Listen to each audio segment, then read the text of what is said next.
Saudara pendengar, senang sekali apabila pada hari ini saya bisa mengunjungi sahabat sekalian dimanapun berada dalam acara Making Life Better, bikin hidup lebih baik, dengan harapan setelah mendengarkan siaran ini, hidup rumah tangga kita akan lebih baik, hidup kepemimpinan kita akan lebih baik, hidup pekerjaan kita akan lebih baik, dan kita menjadi orang-orang yang berbahagia.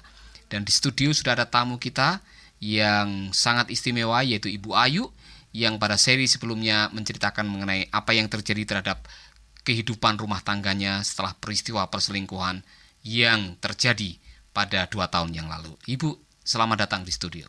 Terima kasih Pak Paulus. Ibu, saya senang sekali karena Ibu sudah membagikan pengalaman beberapa kiat yang Ibu lakukan untuk memulihkan hubungan setelah perselingkuhan yang dilakukan oleh sang suami. Salah satunya Ibu kapan hari menceritakan mengenai kembali kepada firman Tuhan. Landasan firman Tuhan yang bisa menjaga keutuhan rumah tangga. Yang kedua, Ibu mengambil inisiatif untuk sharing dengan orang lain yang bisa dipercaya. Kemudian Ibu mulai melakukan hal-hal yang saya anggap sebagai sebuah tindakan yang sangat bijaksana sebagai seorang wanita yang sakit hati karena dikhianati. Tentu saja Ibu sakit hati.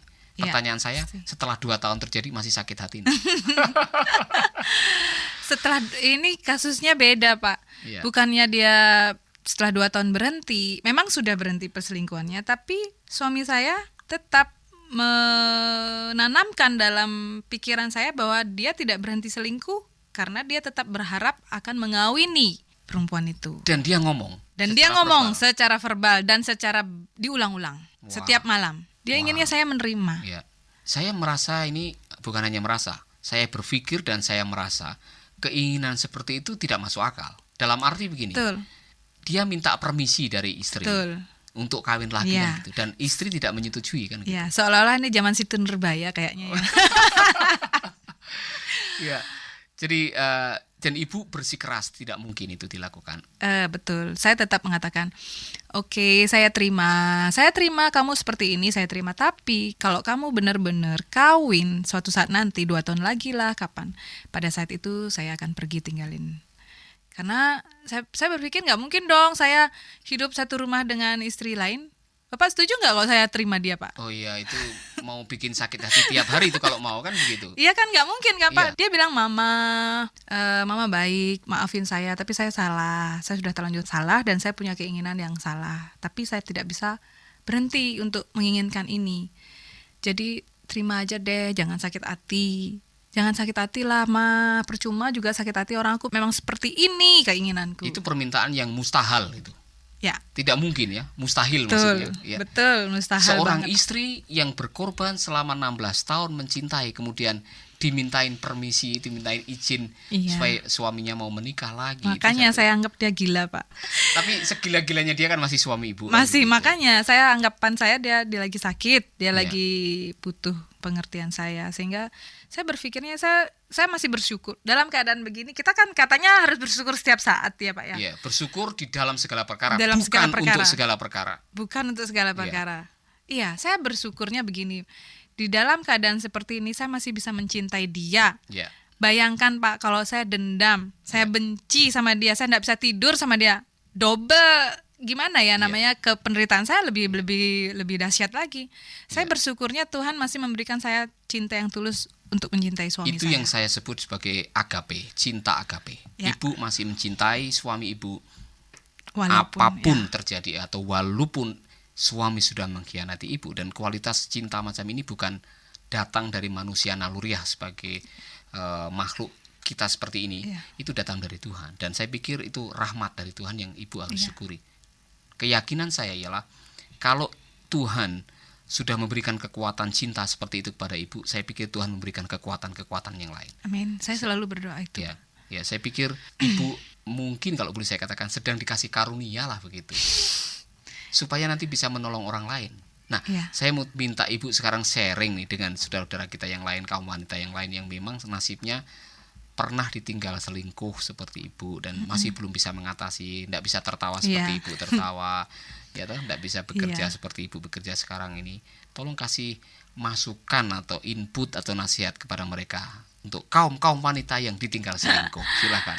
Aduh, bagi kaum wanita yang ditinggal selingkuh suami, Aduh, saya sudah mengalami dan saya tahu sekali penderitaan yang saya tahu banget bagaimana rasanya. Jadi jangan pernah ada dalam hati, wah, nggak pernah tahu jadi bisa nasihatin, nggak. Saya sudah ngalamin duluan. Dan satu hal yang bisa saya nasihatkan, kita harus berpikir dulu kemana rumah tangga ini akan dibawa. Ya.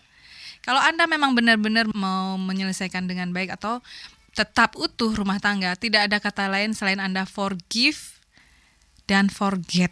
Luar biasa. Tolong jelaskan itu. Forgive Kata and forgive forget. and forget. Forget itu forgive dulu. Forgive, maafkan semua yang dia lakukan yang sudah menyakiti hati kita. Setelah itu lupakan semua yang dia lakukan kepada kita. Ingat saja yang baik-baik aja. Ya. Itu aja sebenarnya resepnya simple, sederhana, cuman memang susah banget, Pak, kalau dipraktekkan. Ya, memang susah ya. Ya. Jadi memang perlu terus. Forgive itu mungkin masih bisa dilakukan. Forget itu mungkin agak sulit. Ya, Apalagi kalau peristiwa itu menyakitkan. Sulit sekali untuk kita bisa melupakan peristiwa itu. Peristiwa yang menyakitkan yang telah lalu sulit dilupakan, Pak. Tapi kalau kasus saya, peristiwa sudah lalu, tetapi sampai hari ini pun, sampai detik ini masih. Jadi masih terus disakiti, masih terus dikhianati, dan ibu masih terus mencintai. Iya. Itu yang luar biasa. Iya, makanya saya punya keyakinan seperti ini.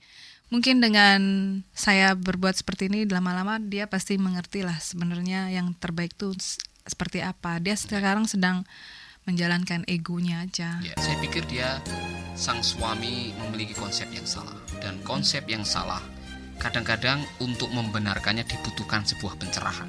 Ya. Istilahnya wahyu. Dan untuk itu dibutuhkan pertolongan dari yang di atas. Betul. Tuhan, untuk menyadarkan bahwa apa yang dilakukan itu salah, kan begitu.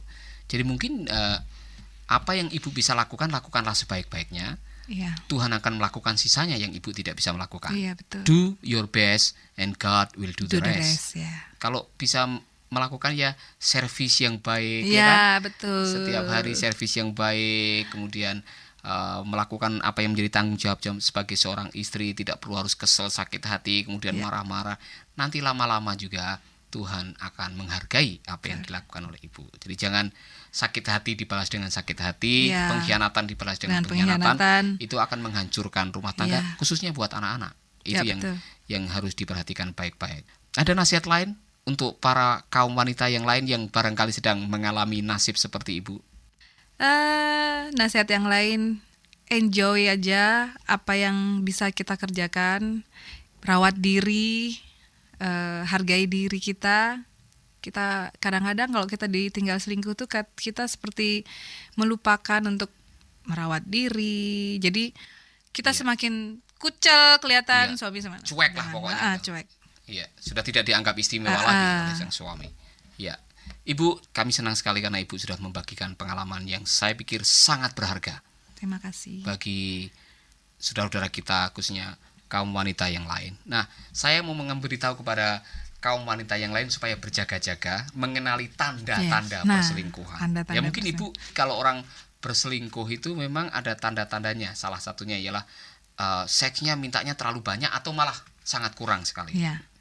Yang kedua, menjaga telepon genggamnya. Betul katanya. Sekali. Aduh, itu telepon nggak boleh disentuh, Pak. Oh gitu ya, karena takut ketahuan siapa takut yang ketahuan. telepon. Kelihatan kok kalau kita udah suami istri, suami mau selingkuh itu kelihatan banget kalau kita jeli loh. Contohnya, dia selalu dekat dengan telepon genggamnya sepanjang waktu. Membawa telepon genggamnya bahkan ke kamar mandi. Iya, memang. Saya jadi ketawa. Memang iya. Membawa telepon genggamnya ketika membuang sampah keluar. Iya, terus-menerus melihat telepon mereka. Ya. Saat Anda dekatnya, ketika telepon genggamnya berdering, apakah mereka mulai menjauh agar tak terdengar? Betul. Nah, dia menjauh bahwa pasti, itu benar, itu tanda perselingkuhan. Meninggalkan telepon genggamnya di dalam mobil atau mematikannya dan kadang mengecek pesannya katanya. Nah, ada beberapa hal yang lain, tagihan teleponnya membengkak. Oh iya, Pak, itu benar betul sekali. Ya? Betul banget. Betul. Ya. Betul banget. Kemudian tanda-tanda yang lain terlalu mendetail malahan. Biasanya kalau laki-laki kan tidak mendetail. Ya. Dari mana, Pak? Oh, dari kerja biasa. Tapi kalau orang itu ada tanda-tanda selingkuh, malah dia lebih dari kerja saya langsung ke sini, saya langsung ke sini, saya langsung ke sini. Yang kita tidak minta detail itu malah dijelaskan. Kalau suami saya enggak seperti itu. Iya, enggak. Atau menjadi defensif. Ditanya, dari mana Pak? Oh ya, dia Loh, itu. Dia tanya-tanya, seperti itu kan urusan saya. Dia seperti itu. Oh gitu. Hati-hati ibu-ibu, kalau itu yang terjadi, waspadalah. Atau memberikan perhatian yang berlebihan. Yang biasanya tidak pernah ngomong-ngomong soal gaya rambut, tidak pernah tanya mengenai style pakaian, tiba-tiba aduh Pak, rambutmu bagus ya gitu. Enggak, kalau saya enggak ya. Tapi ini salah satu. Salah satunya pasti. Biasanya karena merasa bersalah, Pak. Iya, jadi coba mau memberikan perhatian yang lebih karena untuk menutupi betul. Apa yang sedang dilakukannya, atau membicarakan orang tertentu secara berlebihan. Oh dia begini loh, dia begini, padahal dia enggak ini, dia seperti berlebihan membicarakannya, ya. Atau memutuskan telepon dan pesan aneh dari orang tak dikenal. Ya. Kemudian yang sangat menarik ialah intuisi, hati nurani seorang wanita. Walaupun tidak melihat tanda-tanda fisik tadi, tidak tahu bagaimana, entah itu mungkin karunia dari Tuhan, wanita bisa merasakan. Betul. Benar ya? Jauh sebelum terjadi perselingkuhan, jauh sebelum si perempuan itu mau sama dia, saya sudah tahu. Begitu ya. Sudah sebetulnya di hati nurani ibu sudah tahu, sudah ada kerasa gitu. Waduh. Bener. Itu bener banget. Bener banget ya. Bener banget. Jadi itu adalah tanda-tanda yang lain, ada seperti gangguan tidur ya. Ya, tidur tidak nyaman, kemudian ada ya obat-obat yang aneh-aneh kayak Viagra, ya kan? Ada lagi peralatan-peralatan seks yang tidak biasanya dimiliki, koleksi, ya kan? Itu adalah tanda-tanda lahiriah dari seorang yang memang sedang ada tanda-tanda selingkuh, dan rupanya itu dibenarkan oleh Ibu Ayu yang memang itu sudah terjadi. mengalami. Sahabat yang dikasihi oleh Tuhan, berdasarkan pengalaman yang sudah dialami oleh Ibu Ayu tadi, itu adalah hal nasihat yang sangat bijaksana. Pertahankanlah rumah tanggamu, jangan sampai gara-gara sakit hati engkau membuat keputusan-keputusan yang salah. Dan apapun juga yang telah dilakukan oleh pasangan hidupmu, tetaplah setia dengan janji yang pernah engkau ucapkan di hadapan Tuhan dan di hadapan jemaat. Karena rumah tanggamu adalah yang paling bernilai di dalam kehidupanmu. Rumah tangga, suami, istri, dan anak-anak adalah harta yang paling bernilai dalam kehidupan ini. Kiranya ulasan dan kesaksian hari ini, penjelasan yang baru kita dengar dari Ibu Ayu, akan menolong kita untuk menjadi seorang wanita yang bijaksana dan rumah tangga kita lebih baik. Sahabat, Anda baru saja mendengarkan program Making Life Better. Hubungi kami di 0811 3901 144 atau 0811 3901 140. Mari dukung pelayanan Making Life Better melalui rekening BCA 66 900 30525. Sekali lagi, 66 900 30525. Atas nama Paulus Wiratno. Terima kasih, Tuhan Yesus memberkati.